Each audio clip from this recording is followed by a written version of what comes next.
Start. हाँ। CPR क्या होता है, किसी को आइडिया है सीपीआर की फुल फॉर्म क्या होती है? जिसको आता है वो बोल दो। Cardio pulmonary resuscitation. कार्डियो मतलब हार्ट हो गया, पल्मोनरी मतलब लंग्स हो गया, रिससिटेशन मतलब पुनर्जीवित, है ना। तो किसी के भी कोई अटैक आ गया, अपने को बेहोश की कंडीशन में मिल रहा है, कहीं पे भी, अपने घर पे भी हो सकता है अटैक, घर पे भी आ सकता है, कहीं हॉस्पिटल में भी हो तो वहीं पे भी आ सकता है, रोड साइड पे भी चल रहे हो, किसी को भी आ सकता है। उस कंडीशन में अपने को क्या करना है? अगर रोड साइड किसी को हुआ है, बाजार में किसी को अटैक आया है और मरीज गिर गया है बेहोश होके, तो सबसे पहले तो अपने को उसको अपनी सेफ्टी जगह पे लाना है।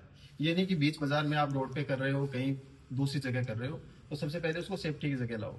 उसके बाद में उसका रेस्पॉन्सिव चेक करो, रेस्पॉन्स कर रहा है नहीं कर रहा। तो रेस्पॉन्स कैसे चेक करोगे आप?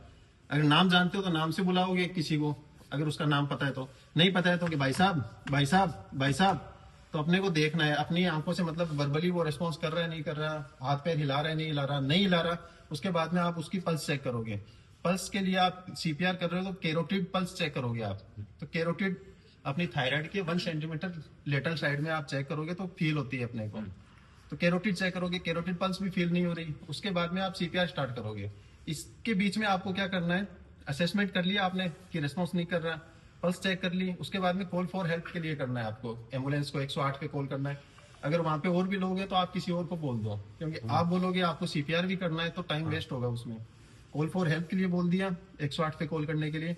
इतने में आप सीपीआर स्टार्ट करोगे। सीपीआर की क्या है पोजीशन, क्या है एनाटॉमिक पोजीशन कि पेशेंट को आप पहले तो फ्लैट सरफेस पे लेटाओगे, उसके बाद में आप अपने नी के बल खड़े होके, अपने एल्बो बिल्कुल स्ट्रेट रहना चाहिए कोनी, और हाथ एक के ऊपर एक करके लॉक करना है आपको।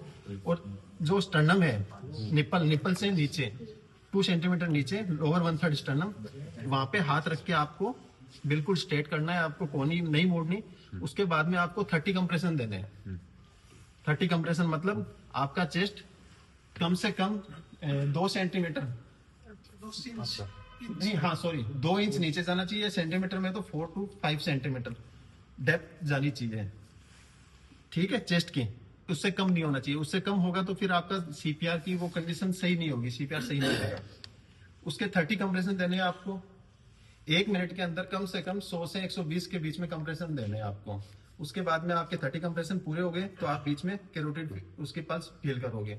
अगर नहीं आ रही कैरोटिड, वापस आपको रुकना नहीं है, 30 कंप्रेशन वापस देने हैं।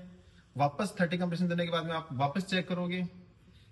और अगर बीच में ब्रीथ भी देना चाहो, आजकल कर दिया है कि ब्रीथ की वो नहीं कर रही, मतलब नेसेसरी नहीं है कि अपने को पता नहीं है अगले पेशेंट के किसी टीबी भी हो सकता है, कोरोना हो सकता है, कुछ भी हो सकता है।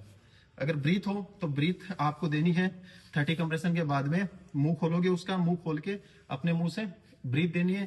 थोड़ा उसका चिन अप ऐसे करना है और हेड टिल्ट करना है, ताकि एयरवे आपका बिल्कुल प्लेन हो जाए सांस लेने के लिए। यह है सीपीआर।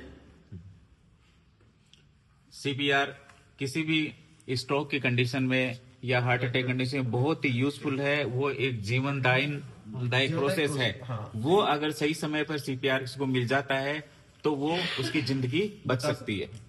जैसे जैसे मान लो कैंसर पेशेंट है, बेड रिटर्न, तो अपने को पता है डायग्नोस है, वो एक्सपायर हो गया, उसको भी सीपीआर कर सकते हैं। नहीं तो उसके आप पल्स चेक करोगे पहले, तो पल्स आ रही नहीं आ रही तो करना है क्या? मान लो बेड रिटर्न है, कैंसर मरीज ऐसे अचानक स्ट्रोक नहीं आया उसको, अचानक